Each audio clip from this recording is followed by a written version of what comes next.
নমস্কাৰ বন্ধুসকল, মোৰ অন্য এটা ভিডিঅ'লৈ আপোনালোকক স্বাগতম জনাইছোঁ। বন্ধুসকল, আজি আমি আলোচনা কৰিম অসম পুলিচৰ ওপৰত। যিহেতু অসম পুলিচৰ ওপৰত অসমৰ মাননীয় মুখ্যমন্ত্ৰী হিমন্ত বিশ্ব শৰ্মা ছাৰে কিছু সময় আগত এটা বৃহৎ ডাঙৰ মন্তব্য প্ৰদান কৰিছে।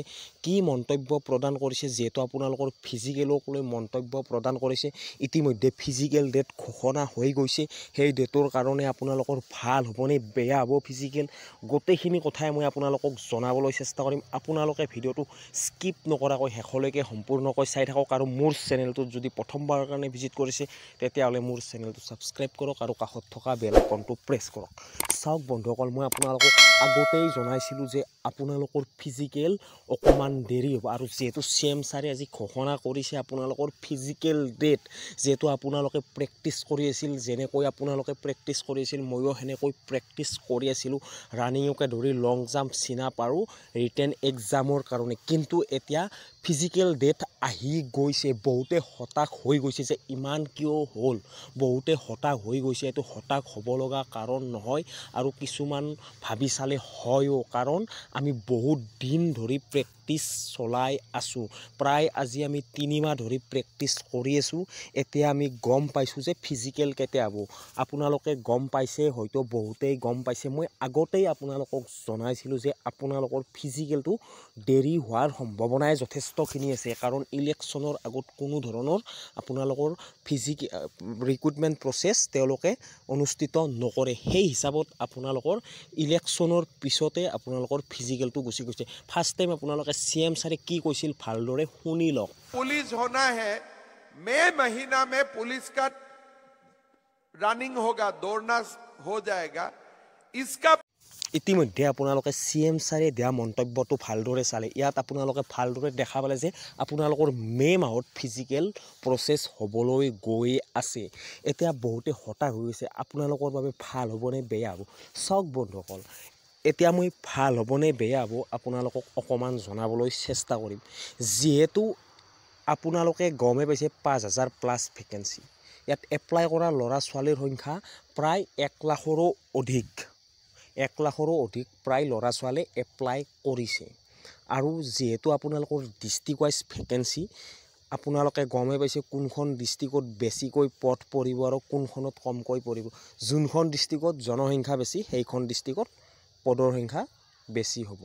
এতিয়া আহিছোঁ আপোনালোকৰ কম্পিটিশ্যন লেভেল। এই পদসমূহত বহুত বেছি পৰিমাণে কম্পিটিশ্যন হ'ব। আগতে যিমান কম্পিটিশ্যন হৈছিল তাতকৈ অধিক কম্পিটিশ্যন হ'ব এই পদসমূহত, কাৰণ আগতকৈ আমাৰ ল'ৰা ছোৱালীসকল এডভান্স হৈছে বা তেওঁলোকে বেছিকৈ প্ৰেক্টিছ কৰাত আৰম্ভ কৰিছে। বহুতে এতিয়া ৰিটেন এক্সামৰ কাৰণেও ভালদৰে প্ৰেক্টিছ কৰিছে। যোনসকল ল'ৰা ছোৱালী আগতে কেৱল ফিজিকেল প্ৰেক্টিছ কৰিছিল তেওঁলোকে এতিয়া ৰিটেন এক্সামৰ কাৰণেও সমানে সমানে প্ৰেক্টিছ কৰিছে। আপোনালোকৰ ফিজিকেলত যেনেকৈ কম্পিটিশ্যন হৈছিল তেনেকৈ এইবাৰ ৰিটেন এক্সামতো কম্পিটিশ্যন হ'ব। মোৰ হিচাপত ক'বলৈ গ'লে আপোনালোকে টাইম পাইছে, আপোনালোকে এতিয়া অকণমান প্ৰেক্টিছ কৰি যাওক। আপোনালোকৰ বাবে খুব সুবিধাদায়ক হ'ব বুলি মই ভাবোঁ, কাৰণ যিমানে টাইম পাব সিমানে আপোনালোকে নিজকে ইমপ্ৰুভ কৰি তুলিব পাৰিব।